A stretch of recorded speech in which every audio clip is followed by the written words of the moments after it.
संदीप एक लालची और चालाक आदमी था। उसकी शादी नीति से हुई थी, लेकिन वह नीति से प्यार नहीं करता था। उसके दिल में जगह थी तो सिर्फ अपनी गर्लफ्रेंड नेहा के लिए। संदीप, कब तक तुम अपनी पत्नी के साथ ऐसी दोहरी जिंदगी जीते रहोगे? मैं हर दिन तुम्हारे झूठे वादों के सहारे अपनी उम्मीदों को जिंदा नहीं रख सकती। मुझे एक ठोस भरोसा चाहिए, एक ऐसा कदम जो ये साबित करे कि तुम मुझसे सच्चा प्यार करते हो। अगर तुम वाकई मुझसे शादी करना चाहते हो तो तुम्हें अपनी पत्नी से सच्चाई कहनी होगी और उससे पीछा छुड़ाना होगा। मैं हमेशा तुम्हारे साथ खड़ी रहूंगी, लेकिन सिर्फ तब जब तुम खुद इस रिश्ते के लिए पूरी तरह से ईमानदारी दिखाओगे। अब फैसला तुम्हारे हाथ में है, या तो सच का सामना करो या मुझे जाने दो। नेहा, मैं तुमसे वादा करता हूँ, बहुत जल्द नीति मेरी जिंदगी से हमेशा के लिए बाहर हो जाएगी। बस तुम मुझ पर भरोसा रखो। मैं उससे प्यार नहीं करता। घर वालों ने जबरदस्ती मेरी शादी उससे करा दी और अब वो मेरे गले पड़ गई है। मैं बस सही समय का इंतजार कर रहा हूँ ताकि सब कुछ सुलझा सकूं। मुझे सिर्फ तुम्हारा साथ चाहिए नेहा। तुम्हारे बिना ये सब मुमकिन नहीं होगा। जब संदीप घर पहुंचता है तो नीति उसका इंतजार कर रही होती है। उसके चेहरे पर एक अधूरी सी मुस्कान थी, जैसे कुछ जानने की कोशिश कर रही हो, लेकिन संदीप को देखकर वह चुप हो जाती है। कहाँ थे तुम? मैंने तुम्हारा इंतजार किया। तुम हमेशा देर क्यों कर देते हो? तुम्हें क्या लगता है नीति, मैं तुम्हारे हर इशारे पर यहाँ बैठा रहूंगा? मेरी भी अपनी जिंदगी है, काम है। तुम सिर्फ अपनी दुनिया में खोई रहती हो, लेकिन मैं नहीं। अगर तुम चाहती हो कि मैं हमेशा तुम्हारे पास रहूं, तो समझो कि ये मुमकिन नहीं है। मैं तुम्हारे हर सवाल का जवाब नहीं दे सकता। नीति की आंखों में आंसू थे, लेकिन संदीप की आंखों में ठंडी चुप्पी थी, जैसे वह अब और कुछ नहीं सुनना चाहता था। संदीप गुस्से में बड़बड़ाते हुए अपने कमरे में चला जाता है। तभी उसका फोन बजता है। संदीप, मेरी शादी की बात चल रही है। अगर तुमने जल्दी अपनी पहली पत्नी को तलाक नहीं दिया तो तुम मुझे हमेशा के लिए खो दोगे। मैं अब और इंतजार नहीं कर सकती। मैं समझता हूँ, लेकिन ये निर्णय इतना आसान नहीं है। मेरी पहली पत्नी के साथ मेरी जिम्मेदारियां हैं और मैं किसी को भी दर्द नहीं देना चाहता। मैं तुम्हारे साथ अपना भविष्य बनाना चाहता हूँ, लेकिन मुझे समय चाहिए। कृपया मुझे थोड़ा समय और दो ताकि मैं सही कदम उठा सकूं। तुम्हें समय चाहिए? तुम हमेशा टालते रहते हो। मैं तुमसे अपने जीवन का एकमात्र मौका नहीं गंवाना चाहती, लेकिन तुम अपनी जिम्मेदारियों का हवाला दे रहे हो। मुझे लगता है कि तुम मुझे सिर्फ बहाने दे रहे हो। मैं अब और इंतजार नहीं कर सकती, और अगर तुमने फैसला नहीं लिया तो मैं चली जाऊंगी। संदीप सारी रात सोचता रहता है कि वो अब क्या करे। नेहा की बातें उसके कानों में गूंज रही थीं। वह जानता था कि नेहा को खोने का मतलब उसके लिए सब कुछ खोना होगा, लेकिन फिर भी पहली पत्नी से तलाक लेना आसान नहीं था।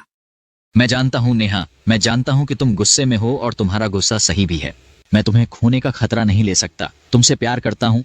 अगर मैं नीति को तलाक दे देता हूँ तो बाबूजी मुझे अपनी जायदाद से बेदखल कर देंगे। क्या करूं, समझ नहीं आ रहा। संदीप की आंखों में तनाव और उलझन साफ दिख रही थी। वह जानता था कि उसे एक बड़ा फैसला लेना है, लेकिन वह डरा हुआ था कि इससे उसकी जिंदगी और रिश्तों पर क्या असर पड़ेगा।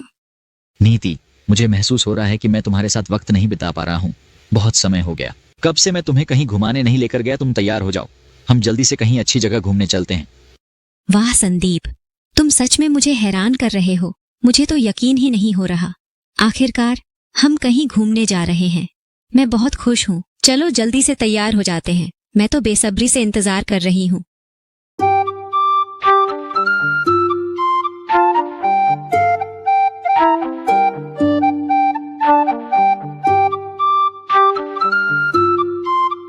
संदीप, यहाँ आकर मन कितना शांत लगता है। तुमने मुझे यहाँ लाकर बहुत खुश कर दिया। इस जगह की हवा, सादगी और शांति ने मुझे सुकून दिया है। तुमसे बात करना, सिर्फ तुम्हारे साथ यह पल बिताना सच में कुछ खास है। कभी कभी हमें रोजमर्रा की जिंदगी से कुछ समय दूर रहकर खुद से और एक दूसरे से जुड़ने का मौका मिलना चाहिए। आज का दिन सच में मेरे लिए यादगार रहेगा। उस दिन नीति बहुत खुश थी। शादी के बाद पहली बार वह इतनी खुश दिख रही थी, लेकिन संदीप के दिमाग में कुछ और ही चल रहा था। उसने नीति को खाई के किनारे धक्का दे दिया। कुछ दिनों बाद संदीप ने नेहा से शादी कर ली। वह खुश था कि अब नीति का कोई झंझट नहीं रहा, लेकिन उसी रात जब संदीप और नेहा अपने कमरे में थे, अचानक बिजली चमकी और पूरा कमरा ठंडा पड़ गया। संदीप, ये ठंडक और ये अजीब सी आवाजें क्या हैं? मुझे कुछ सही नहीं लग रहा है, जैसे कुछ अनहोनी हो रही हो। तुम नहीं सुन रहे हो क्या? ये आवाजें और ये ठंडक कुछ अजीब तो है, लेकिन हमें डरने की जरूरत नहीं है। शायद ये बस हमारी सोच का असर है। हम जितना डरेंगे उतना ही यह महसूस होगा। तभी दरवाजे पर तेज दस्तक हुई। संदीप ने दरवाजा खोला, लेकिन वहां कोई नहीं था। तभी पीछे से एक जानी पहचानी आवाज आई। संदीप के चेहरे पर डर की लकीरें साफ दिख रही थीं। जब नीति का भूत सामने आकर खड़ा हो गया।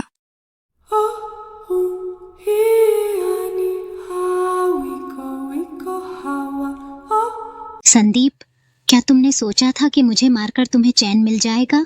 अब मैं तुम्हारी जिंदगी को नर्क बना दूंगी। तुमने मुझे छोड़कर अपनी दुनिया बसाई, लेकिन तुम नहीं जानते कि जब कोई आत्मा किसी से बदला लेने का इरादा कर ले तो वह कभी शांत नहीं होती। अब तुम दिन रात मेरी यातना सहोगे, हर कदम पर मेरी मौजूदगी महसूस करोगे। न नीति, तुम ऐसा नहीं कर सकती। मैं तुम्हें कभी दुख नहीं देना चाहता था, लेकिन यह सब इतना उलझ गया है। तुमने मेरी जिंदगी छीन ली, अब मैं तुम्हारी जिंदगी छीन लूंगी। नीति, मुझसे गलती हो गई, मुझे माफ कर दो। मैं जानता हूं कि मैंने तुम्हारे साथ नाइंसाफी की, लेकिन अब मैं समझ गया हूं कि जो मैंने किया वो पूरी तरह से गलत था। मैं कभी तुम्हें दर्द नहीं देना चाहता था। कृपया मुझे माफ कर दो। गलती? तुम मुझसे कह रहे हो कि गलती हो गई? तुम्हारे लिए तो ये बस एक गलती थी, लेकिन मेरे लिए ये मेरे पूरे जीवन का सबसे बड़ा दर्द था। तुमने मुझे छोड़ दिया और अब जब सब कुछ खत्म हो गया तब तुम्हें अपनी गलती का एहसास हुआ है? क्या अब मैं तुम्हारे माफी से वापस आ जाऊंगी? नहीं संदीप, अब देर हो चुकी है। तुमने मेरे साथ जो किया उसकी कीमत तुम्हें भुगतनी पड़ेगी। तुमने मुझे कभी नहीं समझा संदीप। अब तुम्हारे लिए कोई माफी नहीं है। मुझे छोड़ने की कीमत तुम्हें चुकानी ही होगी। हर रात तुम्हें मेरा दर्द महसूस होगा, हर कदम पर तुमसे मेरा बदला लिया जाएगा। मैं अब तुम्हारे सपनों में आऊंगी, तुम्हारे साथ हर पल रहूंगी, तुम्हें डराने के लिए। तुम कभी भी शांति नहीं पा सकोगे। संदीप की हालत दिन ब दिन खराब होती जा रही थी। नीति के भूत के लगातार पीछा करने से उसकी मानसिक स्थिति बिगड़ने लगी थी। एक रात जब संदीप अकेला अपने कमरे में बैठा था, अचानक अजीब सी घटनाएं घटने लगीं। कमरे की बत्तियां खुद ब खुद बुझने लगीं और अचानक दीवारों से अजीब सी आवाजें आने लगीं। संदीप घबराया हुआ था। तभी नेहा कमरे में आई और जैसे ही उसने देखा कि संदीप बुरी तरह से घबराया हुआ है, उसने पूछा, संदीप क्या हुआ है? तुम इतने घबराए हुए क्यों हो? क्या तुम ठीक हो? नेहा, कुछ अजीब हो रहा है। मैं अकेला नहीं हूं यहाँ। मुझे लगता है नीति का भूत मुझे छोड़ नहीं रहा। हर रात कुछ अजीब सा महसूस होता है। दीवारों से आवाजें आती हैं और कमरे की ठंडक बढ़ जाती है। ये सब केवल तुम्हारी सोच का असर लग रहा है। तुम थक गए हो, चिंता मत करो। मैं तुम्हारे पास हूँ और हम एक साथ सब कुछ संभाल लेंगे। मैं जिस डर और उलझन में फंसा हूं वह मुझे खुद से भी डराने लगा है। मैं चाहता था कि मेरी जिंदगी सामान्य हो, लेकिन लगता है जैसे कुछ है जो मुझे छोड़ने को तैयार नहीं है। मैं तुमसे और इस घर से प्यार करता हूँ, लेकिन ये अजीब घटनाएं, ये सब मुझे पागल बना रही हैं। संदीप, मैं जानती हूँ कि तुम बहुत परेशान हो। ये जो भी हो रहा है हम इसे मिलकर सुलझाएंगे। मुझे तुम पर पूरा यकीन है। हम डर को अपनी जिंदगी पर हावी नहीं होने देंगे। हाँ, मुझे भी ये सब अजीब लगता है, लेकिन हम साथ हैं और मैं तुमसे वादा करती हूँ कि हम इस मुश्किल को पार करेंगे। कोई भी शक्ति, चाहे वह भूत हो या डर, हमें अलग नहीं कर सकती। तुम अकेले नहीं हो संदीप, मैं तुम्हारे साथ हूँ और हम दोनों मिलकर इस समस्या का हल निकालेंगे। अगले दिन नेहा ने संदीप को डॉक्टर के पास जाने के लिए मनाया। वह जानती थी कि संदीप की मानसिक स्थिति सही नहीं है और उसे मदद की जरूरत थी। डॉक्टर के पास पहुंचते ही डॉक्टर ने संदीप की स्थिति को समझते हुए उसकी पूरी जांच की। डॉक्टर ने कहा, संदीप, यह सब मानसिक तनाव और चिंता का परिणाम हो सकता है। तुम्हें जो अजीब घटनाएं लग रही हैं वह तुम्हारे दिमाग का डर और थकावट का असर हो सकती हैं। हम इसे ठीक कर सकते हैं, लेकिन तुम्हें आराम और मानसिक शांति की जरूरत है। डॉक्टर साहब, मैं जानता हूं कि ये सब मेरे दिमाग का असर हो सकता है, लेकिन मुझे लगता है कि ये सिर्फ मानसिक तनाव नहीं है। कुछ तो है जो मुझे परेशान कर रहा है। मुझे लगता है जैसे कुछ अदृश्य शक्ति मेरे पीछे पड़ी है जो मुझे चैन से जीने नहीं देती। मैं नहीं जानता कि ये मेरे साथ क्यों हो रहा है, लेकिन मैं अब और इस डर में नहीं जी सकता। क्या आप मुझे कुछ ऐसा बता सकते हैं जिससे मैं इस स्थिति से बाहर निकल सकूं? संदीप, मैं समझता हूं कि तुम जो महसूस कर रहे हो वह सच में बहुत डरावना हो सकता है। कभी कभी जब हम अत्यधिक तनाव और डर में होते हैं तो हमारी सोच बहुत जटिल हो जाती है और हम चीजों को और बढ़ा चढ़ाकर महसूस करने लगते हैं। मैं तुम्हें यह सलाह दूंगा कि तुम्हें सबसे पहले अपनी मानसिक शांति और संतुलन पर ध्यान देना होगा। कुछ मानसिक व्यायाम और ध्यान तुम्हें इस स्थिति से बाहर लाने में मदद कर सकते हैं। संदीप, हम तुम्हारे साथ हैं और हम मिलकर इस समस्या का समाधान ढूंढेंगे। डर से भागने के बजाय हमें उसे समझने और उसे नियंत्रित करने की कोशिश करनी होगी। संदीप मानसिक रूप से बहुत कमजोर हो चुका था। एक रात जब संदीप अकेला घर में था, नीति अचानक कमरे में आई। इस बार उसने अपनी उपस्थिति को और डरावना बना दिया। तुमने मुझे मार दिया। आखिर क्या बिगाड़ा मैंने तुम्हारा जो तुमने मुझे खाई में फेंक दिया? लेकिन तुम भूल गए कि मैं मर नहीं सकती। अब मैं तुम्हारी जिंदगी को और भी जहन्नुम बना दूंगी। नीति, नहीं, तुम यहाँ नहीं हो, तुम मर चुकी हो। मैं जानता हूँ कि यह सिर्फ मेरा डर है। वह हड़बड़ाते हुए कमरे से बाहर भागा, लेकिन जैसे जैसे वह बाहर भागता वैसे वैसे वह और भी ज्यादा खोखला महसूस करने लगा। उसके सिर में गूंजने वाली आवाजें और उसकी आंखों के सामने धुंधली छायाएं उसे पूरी तरह से पागल बना रही थीं।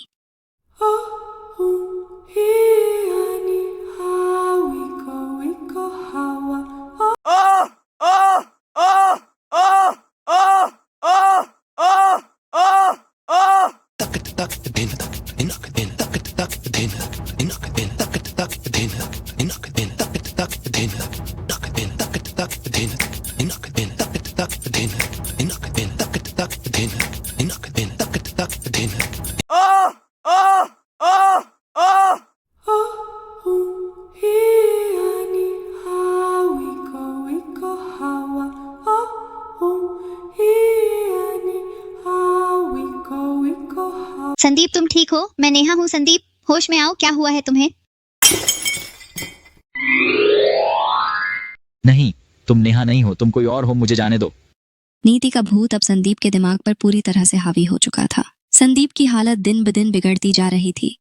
उसका मानसिक संतुलन पूरी तरह से टूट चुका था। नेहा ने उसे बार बार समझाने की कोशिश की, लेकिन अब संदीप का डर और भ्रम इतना बढ़ चुका था कि वह किसी की भी बात नहीं सुन रहा था। आखिरकार नेहा को मजबूरी में उसे मानसिक अस्पताल में भर्ती करवाना पड़ा। एक दिन जब नेहा अपने कमरे में बैठकर खाना खा रही थी, अचानक कमरे की बत्तियां चालू और बंद होने लगती हैं। नीति का भूत अब नेहा के सामने था। नीति, मैं सच में तुम्हारी मदद करना चाहती थी। मुझे नहीं पता था कि तुम मर चुकी हो। मैं तो बस यही चाहती थी कि तुम्हें शांति मिल सके, तुम्हें अपने दर्द से मुक्ति मिल सके। तुमने एक मरे हुए इंसान की मदद की नेहा। यह तुम्हारे दिल की अच्छाई और साहस को दर्शाता है। मैं तुम्हारा इस नेक काम के लिए दिल से धन्यवाद करती हूँ। मुझे नहीं पता था कि संदीप नीति इतनी हद तक गिर जाएगा कि मुझसे शादी करने के लिए तुम्हें मार डालेगा। कहीं ना कहीं मैं भी तुम्हारी मौत की जिम्मेदार हूँ। तुम सिर्फ एक इंसान हो और तुमने मुझे समझने की कोशिश की। अगर संदीप ने मुझे मारा तो वह उसकी अपनी कमजोरी और गलतियां थीं। तुमने कभी मेरे खिलाफ कुछ नहीं किया। तुमने ऐसा क्यों सोचा? नेहा, तुम बिल्कुल भी जिम्मेदार नहीं हो। तुमने कभी कुछ गलत नहीं किया। इस सब में तुम्हारा कोई कसूर नहीं है। यह कहानी एक संघर्ष और बदले की थी। संदीप ने अपनी जिंदगी में जो अपराध किए थे उसकी सजा उसे हमेशा भुगतनी पड़ी। उसने नीति पर जो अत्याचार किए थे उसकी कीमत उसे हर रोज चुकानी पड़ती थी। नीति की आत्मा अब शांति की तलाश में अपनी दुनिया में वापस जा चुकी थी, लेकिन उसका दुख, दर्द और संघर्ष अभी भी संदीप के दिल में गहरे निशान छोड़ गया था। संदीप का जीवन अब एक भंवर में फंस चुका था। उसे कभी शांति नहीं मिली। हर रात उसके पास वही काले दृश्य आते थे। नीति का दर्द, उसकी आंखों का गुस्सा और उसकी आत्मा का चुप रहकर उसे देखना। उसने कभी सोचा भी नहीं था कि एक दिन उसकी करतूतें उसे ऐसे जकड़ लेंगी। दूसरी ओर नेहा ने अपनी जिंदगी में एक नया मोड़ लिया था। उसने एक नई नौकरी शुरू की थी, लेकिन यह नौकरी उसकी पहले की दुनिया से बिल्कुल अलग थी। अब वह उन महिलाओं की मदद करती थी जो अपने पति द्वारा मानसिक और भावनात्मक रूप से पीड़ित होती थीं। नेहा जानती थी कि उसकी मदद से इन महिलाओं की जिंदगी में एक उम्मीद की किरण चमक सकती थी। वह उन महिलाओं को विश्वास दिलाती थी कि वे अकेली नहीं हैं और किसी भी दर्द से उभरने का रास्ता हमेशा होता है। नेहा ने जो शुरुआत की थी वह सिर्फ एक नौकरी नहीं बल्कि एक मिशन बन गया था। वह उन महिलाओं के लिए एक आवाज बन गई जो शोषण और अत्याचार के खिलाफ खड़ी नहीं हो सकती थी। और जैसे ही वह इस कार्य में पूरी तरह से समर्पित हो गई, उसे महसूस हुआ कि वह न केवल अपनी बल्कि नीति की आत्मा की भी मुक्ति की दिशा में कदम बढ़ा रही थी। संदीप की जिंदगी में एक अंधकार था, जबकि नेहा की दुनिया में रोशनी फैल रही थी। यह दोनों पात्र इस बात का प्रतीक थे कि चाहे कितने भी अंधेरे पल हों, एक दिन हर किसी को अपने किए की सजा मिलती है और जो सही रास्ते पर चलते हैं उनका उजाला कभी खत्म नहीं होता। नमस्कार दोस्तों, आपका साथ हमारे लिए बेहद खास है और हम हर वीडियो में अपने दिल और मेहनत से बेहतरीन कहानियाँ बनाने की कोशिश करते हैं ताकि आपको कुछ ऐसा मिल सके जो आपकी सोच को छू जाए। इसलिए हम आपसे एक गुजारिश करना चाहते हैं, अगर आपको हमारी कहानियाँ पसंद आए तो इसे लाइक करें, अपने दोस्तों के साथ इस अनमोल ज्ञान को शेयर करें और यदि आपने अभी तक चैनल को सब्सक्राइब नहीं किया है तो जल्दी से कर लें। सब्सक्राइब करने के साथ ही बेल आइकन को भी दबाएं ताकि आपको हमारे नए वीडियो की नोटिफिकेशन सबसे पहले मिले। तो इंतज़ार किस बात का है, अभी सब्सक्राइब करें और हमारे साथ इस सफ़र का हिस्सा बने। आप सभी के इतने प्यार और समर्थन के लिए दिल से शुक्रिया। मिलते हैं अगली वीडियो में। इसी तरह की रोचक और मनोरंजक कहानियाँ देखने के लिए हमारे चैनल को सब्सक्राइब करें और बेल आइकन का बटन भी दबा दें ताकि आपको आने वाले हर कहानी की नोटिफिकेशन सबसे पहले मिल सके।